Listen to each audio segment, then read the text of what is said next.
নমস্কার বন্ধুরা, আজ এই একটা ভিডিওর মধ্যেই তোমরা কিন্তু ফেজ 13 2025 বা সিলেকশন পোস্টের যে অফিসিয়াল নোটিফিকেশনটা বেরিয়েছে সেটা সম্পূর্ণ ডিটেলস, প্লাস তোমরা কিভাবে এই ফেজ 13 বা সিলেকশন পোস্টের ফর্ম ফিল আপ করবে সেটা সম্পূর্ণ ডিটেলস কিন্তু এই ভিডিওর মধ্যে তোমরা পেয়ে যাচ্ছ। তো ফার্স্ট অফ অল আমাদেরকে যেটা জানতে হবে সেটা হচ্ছে date of submission of online application. দেখো 2/6/2025 মানে তোমার 2 জুন থেকে 23 জুন পর্যন্ত তোমার অ্যাপ্লিকেশান চলছে। আর লাস্ট ডেট হচ্ছে তোমার কত, তাহলে 23 জুন। ওকে, আর last date of online fees payment মানে তুমি last date of fees payment কবে করতে পারবে সেটা হচ্ছে তোমার 24/6/2025 মানে 24 জুন পর্যন্ত তুমি লাস্ট অনলাইন পেমেন্ট করতে পারবে। এরপর যদি ধরো তোমাদের ফর্ম ফিল আপ করতে কোথাও ভুল হয়ে গিয়ে থাকে তাহলে কিন্তু তোমরা 28/6/2025 থেকে 30/6/2025 পর্যন্ত কিন্তু তোমরা ফর্ম ফিল আপটা মানে ফর্মটাকে আবার কারেকশান করতে পারবে। ওকে, আশা করি তোমাদের ভুল হবে না যদি তোমরা এই পুরো ভিডিওটা মানে সম্পূর্ণ ভিডিওটা ভালো করে দেখো। তো নেক্সট দেখো, এবার তোমাদেরকে একটা টেন্টেটিভ ডেট দিয়ে দেওয়া হয়েছে, সেটা হচ্ছে দেখো 24 জুলাই থেকে 4 আগস্ট 2025 মধ্যে কিন্তু তোমাদের এক্সামটা মানে কমপ্লিট করে নেওয়ার কথা বলা হয়েছে। তো এটা কিন্তু একটা টেন্টেটিভ ডেট, মানে এটা আরও কিন্তু পেছোতে পারে। তবে একটা কথা বলে রাখি যে এটা পেছোতে পারে বলে যে তোমরা মানে এইভাবেই চলবে যে হ্যাঁ এখনও দেরি আছে, এখন আরও দেরিতে পড়বো, রাইট? তো সেটা কিন্তু করলে হবে না, তোমাদেরকে এখন থেকেই কিন্তু প্রিপারেশান খুব ভালোভাবে নিতে হবে, কারণ দেখো আর 1 মাসও প্রায় হাতে সেরকম সময় নেই। ওকে, এই যে ভিডিওটা তোমরা দেখছো এই ভিডিওতে কিন্তু তোমাদের জাস্ট যেগুলো ইম্পর্টেন্ট, সবথেকে বেশি ইম্পর্টেন্ট সেগুলো কিন্তু আমি ডিসকাস করব, কারণ বেশি কিছু জেনে তোমার লাভ নেই, কারণ যেটুকু তোমার জানা দরকার সেটুকু জানো, প্লাস পড়াশোনায় ফোকাস করো। ওকে, এসবে বেশি টাইম ওয়েস্ট করার দরকার নেই। তো দেখো নেক্সট যেটা তোমাদেরকে জানতে হবে সেটা হচ্ছে তোমার এটা আমরা জানি যে ন্যাশনালিটি বা সিটিজেনশিপ, তোমাদেরকে ইন্ডিয়ান সিটিজেন হতে হবে, তো এটা আমরা জানি। বাট নেক্সট যেটা ইম্পর্ট্যান্ট সেটা হচ্ছে তোমার এজ লিমিট। দেখো এজ লিমিটটা কিন্তু অনেক ভাগ আছে, দেখো এজ লিমিটের কোনোটায় দেখো 18 থেকে 25, কোনোটা 18 থেকে 27, কোনোটা দেখো আবার 18 থেকে 37, 35, আবার কিছু আছে দেখো 18 থেকে 42, রাইট? তো এইগুলো কিন্তু তোমরা একবার ভালো করে দেখে নেবে। এইগুলো কী বলতো, এইগুলো পোস্ট অনুযায়ী তোমার ভাগ করে দেওয়া হয়েছে। ওকে, নেক্সট যেটা ইম্পর্টেন্ট সেটা হচ্ছে তোমার এজ রিল্যাক্সেশন। এজ রিল্যাক্সেশন দেখো এখানে এসটি, এসসি, ওবিসি, পিডাব্লিউবিডি এদের দেখো 5 বছর, 3 বছর, 10 বছর করে এজ রিল্যাক্সেশন আছে। তো যাদের এজ রিল্যাক্সেশন আছে মানে সার্টিফিকেট আছে বা এজ রিল্যাক্সেশন নিতে পারবে তারা কিন্তু এই জায়গাটা ভালো করে একবার চোখ বুলিয়ে নেবে। নেক্সট চলো দেখি কি ইম্পর্টেন্ট আছে। আর দেখো তারপর যেটা ইম্পর্টেন্ট সেটা হচ্ছে ধরো তোমাদের কোথাও ভুল হয়েছে ফর্ম ফিল আপে, তো প্রথমবার যদি তুমি চেঞ্জ করো তাহলে কিন্তু 200 টাকা লাগবে, আর তারপর যদি আবার চেঞ্জ করো তাহলে কিন্তু নেক্সট টাইম 500 টাকা করে তোমাদের লাগবে। ওকে, দেখো ফার্স্ট টাইম তোমাদের 200 টাকা আর নেক্সট টাইম তোমার 500 টাকা। তো ভালো করে কিন্তু ফর্মটা ফিল আপ করবে। এই ভিডিওটা সম্পূর্ণ দেখলে আশা করি তোমাদের ভুল হবে না। তারপর দেখো এখানে কম্পিউটার বেসড এক্সামের যে সেন্টারগুলো সেগুলোর কোড দিয়ে দিয়েছে আর নাম দিয়ে দিয়েছে। তো আমি যখন ফর্মটা ফিল আপ করবো আমি তোমাদেরকে ভালো করে দেখিয়ে দেবো। ওকে, তো যাদের যাদের মানে বাড়ির পাশে সেন্টার দরকার তো প্রিফারেন্স অনুযায়ী তোমরা দিতে পারো, এবার ওদের হাতে কোথায় তোমাদের পরীক্ষা নেবে বা দেবে। ওকে, তো এরপর যেটা ইম্পর্টেন্ট সেটা হচ্ছে তোমার এক্সামের প্যাটার্নটা। দেখো এক্সামের প্যাটার্নটা নর্মালি এসএসসির প্রায় সব এক্সামেই সেম আছে এমটিএস ছাড়া। তো দেখো এখানে general intelligence 25 marks, general awareness 25 marks, maths 25 marks আর ইংলিশ 25 মার্কস। এরপর দেখো তোমাদের 25টা করে কোশ্চেন আছে, 25 ইন্টু 2 50, রাইট? তাহলে 25 ইন্টু 2 হচ্ছে 50, তো একটা কোশ্চেন মানে তোমার 2 মার্কস করে ক্যারি করছে, আর তাহলে টোটাল কোশ্চেন আছে 100টা আর টোটাল মার্কস হচ্ছে তোমার 200টা। ওকে, তাহলে 200 মার্কসের পেপার আর 100টা কোশ্চেন আছে, আর টাইমিং কত পাচ্ছ? টাইমিং পাচ্ছ তুমি মাত্র 60 মিনিট। তো বুঝতে পারছো কতটা ফাস্ট তোমাদেরকে ম্যাথ আর রিজনিংটা সলভ করতে হবে। আর এই যে প্যাটার্নটা দেখছো এই প্যাটার্নটা কিন্তু তোমার মাধ্যমিক লেভেল বা তোমার গ্র্যাজুয়েশন লেভেল বা তোমার এই যে হায়ার সেকেন্ডারি মানে তোমার ক্লাস 12 লেভেল, এই তিনটের জন্যই কিন্তু সেম থাকবে। ওকে, কোশ্চেন কিন্তু আলাদা ভ্যারি করবে, কোশ্চেন ভ্যারি করবে। তো তোমাদেরকে সিলেবাসটাও আমি দেখিয়ে দিচ্ছি, এই ফর্মের মধ্যেই আছে। আর একটাই বলে দিই, যেটা হচ্ছে তোমার নেগেটিভ মার্কস কিন্তু 0.50, ঠিক আছে, মানে তুমি ভুল করলে কিন্তু 0.50 মার্কস করে, মানে 0.5 তোমার নেগেটিভে যাবে। আর computer based exam will be conducted in Hindi and English only, এটা কিন্তু খুব মাথায় রেখে চলবে। বাঙালি স্টুডেন্টগুলোদেরকে বলছি, চেষ্টা করবে তোমরা ইংলিশে, আশা করি তোমরা ইংলিশেই মানে এক্সাম দেবে, কারণ হিন্দি অনেকজন না জানতেই পারো। তো ইংলিশে কিন্তু তোমাদেরকে এক্সামটা দিতে হবে, এখানে কিন্তু অন্য ল্যাঙ্গুয়েজ নেই, হিন্দি আর ইংলিশ ছাড়া অন্য ল্যাঙ্গুয়েজ নেই। এরপর যেটা ইম্পর্টেন্ট সেটা হচ্ছে দেখো সিলেবাস, দেখো ক্লাস 10-এর সিলেবাসটা দিয়ে দিয়েছে, যে জেনারেল ইন্টেলিজেন্সে কী আছে, অ্যাওয়ারনেসে কী আছে, ম্যাথে কী আছে, ইংলিশে কী আছে। আবার দেখো এখানে ক্লাস 12-এরও দিয়ে দিয়েছে, মানে সব ভাগ ভাগ করে দিয়ে দিয়েছে। ওকে, তো নোটিশের এই জায়গাটা তোমরা একটু ভালো করে দেখে নেবে তোমাদের কোয়ালিফিকেশান অনুযায়ী। ওকে, আর আশা করি তোমাদের সেরকম কিছু ইম্পর্টেন্ট নেই। তো এরপর ডকুমেন্ট ভেরিফিকেশান যদি আমি বলি, তো তোমাদের যখন তুমি এক্সামটা পাস করে যাবে তারপর তোমাদের ডকুমেন্ট ভেরিফিকেশানের ডেট দিয়ে দেবে। তো সেখানে তোমাদেরকে ইম্পর্টেন্ট ডকুমেন্টেশনগুলো নিয়ে যেতে হবে, যেমন ধরো এডুকেশন কোয়ালিফিকেশান সার্টিফিকেট, তারপর তোমার ম্যাট্রিকুলেশন আর সেকেন্ডারি সার্টিফিকেট, ঠিক আছে, মানে তোমাদের বেশিরভাগ যেগুলো important certificate, Aadhaar card, voter card, PAN card, এগুলো কিন্তু নিয়ে তোমাদের যেতে হবে।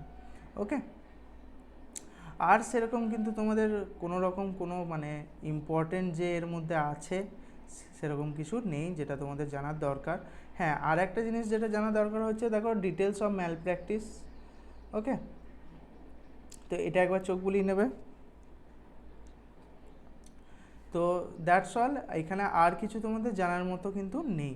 ওকে, তো নোটিশটা আমি কিন্তু যেগুলো ইম্পর্টেন্ট সেগুলোই তোমাদেরকে বলে দিলাম। দেখো কারণ হচ্ছে যে এক্সাম সামনে আসছে, এখন তুমি যদি ওই ফর্ম ফিল আপ আর এই নোটিশ পড়াতেই টাইম দিয়ে দাও না, তাহলে অনেকটা টাইম কিন্তু চলে যাবে, বুঝতে পারলে? তো যত শর্টে হয়, যত তাড়াতাড়ি হয় বোঝো, নিয়ে ফর্মটা ফিল আপ করো, নিয়ে কিন্তু পড়তে বসে পড়ো। ওকে, তো চলো এরপর তোমাদেরকে দেখিয়ে দিই কীভাবে ফর্মটা তোমরা ফিল আপ করবে। তো দেখো ফার্স্ট অফ অল তোমাদেরকে আসতে হবে গুগলে এসে তোমাদেরকে কিন্তু ssc.gov.in 2025টা লিখতে হবে। এটা লিখলে কী হবে বলো তো, এই যে ওয়েবসাইটটা দেখছো, এই ওয়েবসাইটে তোমরা উপরেই পেয়ে যাবে, আর কোথাও ছোটাছুটি করতে হবে না। তো এটা যখনই ক্লিক করবে, দেখো এখানে যে যে এক্সামগুলো বেরিয়েছে সবগুলো ডিটেলস তুমি পেয়ে যাচ্ছ। দেখো এখন এই 4টে এক্সাম চলছে, মানে এই 4টে এক্সামের ফর্ম ফিল আপ চলছে। দেখো সিজিএল এর চলছে, সিলেকশন পোস্টের চলছে, রাইট? তো আমরা এখানে ক্লিক করব। এরপর এখানে ক্লিক করলে আমাদের যেটা ফার্স্টে আসবে সেটা হচ্ছে তোমার log in to your account.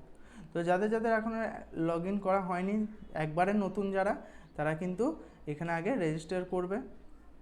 এই রেজিস্ট্রেশন করতে গেলে তোমাদেরকে কিন্তু সব ডকুমেন্টগুলো ভালো করে দেখে ফিল আপ করতে হবে, কারণ তুমি একবার রেজিস্টার করে নিলে কিন্তু তারপর আর চেঞ্জ করতে পারবে না। ওকে, তো যাদের অলরেডি রেজিস্টার করা আছে তারা এটা ইউজার নেম মানে ইউজার আইডি যেটা থাকে, রেজিস্ট্রেশন নাম্বার আর পাসওয়ার্ড, তারপর এই ক্যাপচাটা ফিল আপ করে তারপর লগ ইনে ক্লিক করবে। লগ ইনে ক্লিক করার পর তোমরা তোমাদের ড্যাশবোর্ডে চলে যাবে, যেখানে দেখো এখানে লাইভ এক্সামিনেশন চলছে। আবার দেখো এখানে কী 4টে এক্সাম চলছে আমি বললাম, রাইট? তো এই 4টে এক্সামে তোমরা ফর্ম ফিল আপ করবে। তো ফার্স্ট আমি দেখো এখানে সিলেকশন পোস্টে ক্লিক করে চলে এসেছি। তো ফার্স্ট দেখো এখানে আমাদের দিয়ে দিয়েছে 5টা স্টেপে কিন্তু ফর্ম ফিল আপটা হবে, ঠিক আছে? তাহলে দেখো তোমাকে কোথায় ক্লিক করতে হবে, এখানে অ্যাপ্লাই ক্লিক করতে হবে। এই অ্যাপ্লাই ক্লিক করলে তুমি এই পেজে চলে আসবে, পার্সোনাল ডিটেলস প্রথমেই যেটা তোমাদের থাকবে। তো দেখো এখানে 5টা স্টেপ আছে, 5টা স্টেপে কী কী আছে দেখো। প্রথমে আছে তোমার পার্সোনাল ডিটেলস, এগুলো কিন্তু তুমি কিছু মানে রেকটিফাই বা তুমি চেঞ্জ করতে পারবে না, এগুলো অলরেডি করা থাকবে। আর অ্যাকচুয়ালি এইগুলোই তোমাকে ফিল আপ করতে হবে যখন তুমি রেজিস্টার করবে।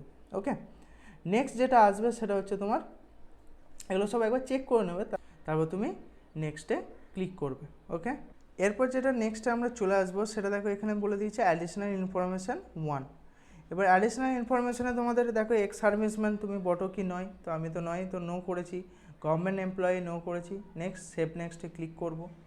সেভ নেক্সট হয়ে গেলে দেখো এখানে সাকসেস হয়ে গেল। নেক্সট যেটা আছে অ্যাডিশনাল ইনফরমেশান 2, তো এখানে কিন্তু তোমাদের যে এক্সাম সেন্টারটা তোমার প্রেফারেন্সটা দিতে হবে।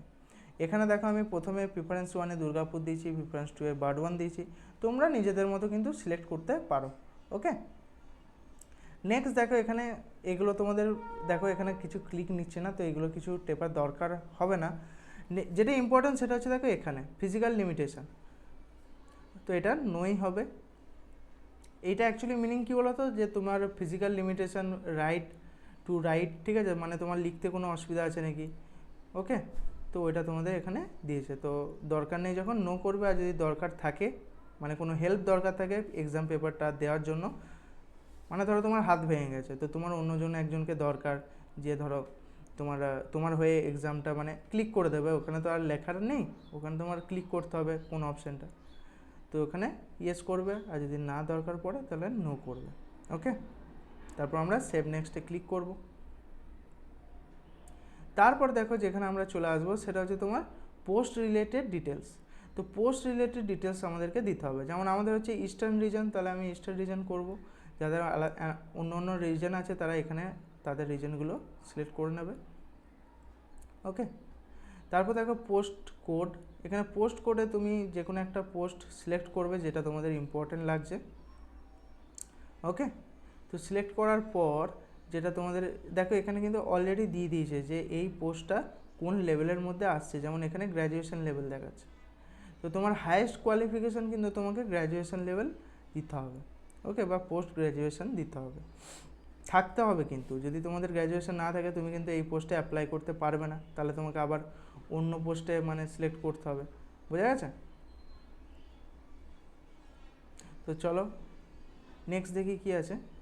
নেক্সট দেখো এখানে কি বলেছে, do you have processed required essential qualification, মানে এই যে এসেন্সিয়াল কোয়ালিফিকেশান তোমার কি আছে? হ্যাঁ আছে, পোস্ট গ্র্যাজুয়েশন আমি দিয়েছি, তাহলে আমি ইয়েস করব। আর এক্সপিরিয়েন্স আছে কি? এক্সপিরিয়েন্স তো দরকার নেই, কিছু কিছু পোস্টে কিন্তু আবার এক্সপিরিয়েন্স দরকার, তো ওটা কিন্তু ভালো করে চেক করবে। তো এখানে নট অ্যাপ্লিকেবল দিয়েছি। আর এখানে এজ রিল্যাক্সেশন কি নিচ্ছি? এজ রিল্যাক্সেশন যেটা বললাম তোমাদের, যারা যারা নিচ্ছ তারা ওটা ভালো করে দেখে নিতে। তো আমি তো নিচ্ছি না, তো নো করেছি। তো চলো নেক্সটে যখন ক্লিক করলাম, এটা হচ্ছে তোমাদের ফাইনাল স্টেপ বলতে পারো, যেখানে তোমাদের ফটো, লাইভ ফটো আর সিগনেচারটাকে কিন্তু আপলোড করতে হবে। এরপর তোমাদের ব্যাপারটা হচ্ছে, আমি অনেকবার চেষ্টা করে দেখেছি যে ক্যাপচার লাইভ ফটোতে ক্লিক করে যখন তুমি ফটোটা মানে তোলার চেষ্টা করছো, সেখানে কিন্তু অনেকবার প্রবলেম আসছে। ঠিক আছে, তো চেষ্টা করবে এইখানে এই যে স্ক্যানারটা দিয়েছে, এখানে তোমরা স্ক্যান করে ওদের একটা অফিসিয়াল অ্যাপে তোমাকে ডাউনলোড করতে বলবে। সেই অ্যাপটা ডাউনলোড করে তুমি তোমার ইজিলি কিন্তু ফটোটা আপলোড করতে পারবে। ওকে, লাইভ ফটোটা আপলোড করতে পারবে। আর যদি একবার এখানে ট্রাই করেও দেখবে, যদি সঙ্গে সঙ্গে হয়ে যায় তাহলে তো খুবই ভালো। আর সিগনেচারটা আপলোড করে দেবে। এবার ইমেজ যেটা আছে দেখো এখানে 10 KB টু 20 KB, ঠিক আছে। আর ডাইমেনশনগুলো দেখে নেবে 6 সেন্টিমিটার থেকে 2 সেন্টিমিটার। তো এইগুলো তুমি সেই ইমেজ রিসাইজারে যাবে, মানে তুমি এখানে গুগল ক্রোমে গিয়ে তুমি এখানে ইমেজ রিসাইজার অনলাইন, তো এই প্ল্যাটফর্মগুলোয় গিয়ে তুমি কিন্তু অনায়াসেই তুমি চেঞ্জ করতে পারবে। ঠিক আছে, অসুবিধা হবে না। তো এরপর কিন্তু তোমার ফাইনাল স্টেপ পূরণ হয়ে গেল। এরপর যেটা হবে সেটা হচ্ছে তোমার প্রিভিউ ফর্ম। ঠিক আছে, এগুলো সাবমিট করে তুমি এখানে সেভ নেক্সটে ক্লিক করলেই কিন্তু তোমার যে অপশানটা আসবে সেটা হচ্ছে তোমার প্রিভিউ ফর্মে। তো প্রিভিউ ফর্মে কী বলো তো, তুমি যেগুলো ফিল আপ করলে, এই যে প্রিফারেন্স দিলে, পোস্ট প্রিফারেন্স দিলে, তোমার যেখানে এক্সাম সেন্টারে প্রিফারেন্স দিলে, এগুলো তোমাকে আরেকবার চেক করতে বলবে। আর যখনই তুমি চেক করে নেবে তারপর যেটা আসবে সেটা হচ্ছে সাবমিট ফর্ম। তো সাবমিট ফর্মে ক্লিক করে দিলেই তোমার ফর্মটা সাবমিট হয়ে যাবে। ওকে, তারপর কিন্তু তোমাকে কি করতে হবে, তুমি যদি এখন পেমেন্ট করতে চাও তাহলে তুমি পেমেন্ট করতে পারো, বা পরেও তুমি পেমেন্ট করতে পারো। বাট চেষ্টা করবে কি 24 তারিখের আগে পেমেন্টটা করে দেওয়া, 24শে জুনের আগে পেমেন্টটা করে দেওয়া। তো আশা করি পুরো ভিডিওটা, সম্পূর্ণ ভিডিওটা তোমরা প্রথম থেকে শেষ পর্যন্ত দেখলে। আর যদি দেখে থাকো তাহলে আশা করি আর তোমাদের ভুল হবে না। কারণ যদি ভুল হয়ে থাকে, প্রথমবার চেঞ্জ করতে গিয়ে 200 টাকা ফাইন, আবার সেকেন্ডবার যদি আবার চেঞ্জ করতে হয় তাহলে কিন্তু 500 টাকা ফাইন। বেশি পয়সা খরচা করলে হবে না। আর এই ফর্ম ফিল আপ নিয়ে যে পড়ে থাকবো, সারাদিনটা নষ্ট করবো, সেটা করলেও হবে না। ওকে, তো দ্যাটস মাই টাইম। আবার দেখা হবে পরের ভিডিওতে, ততক্ষণের জন্য জয় হিন্দ।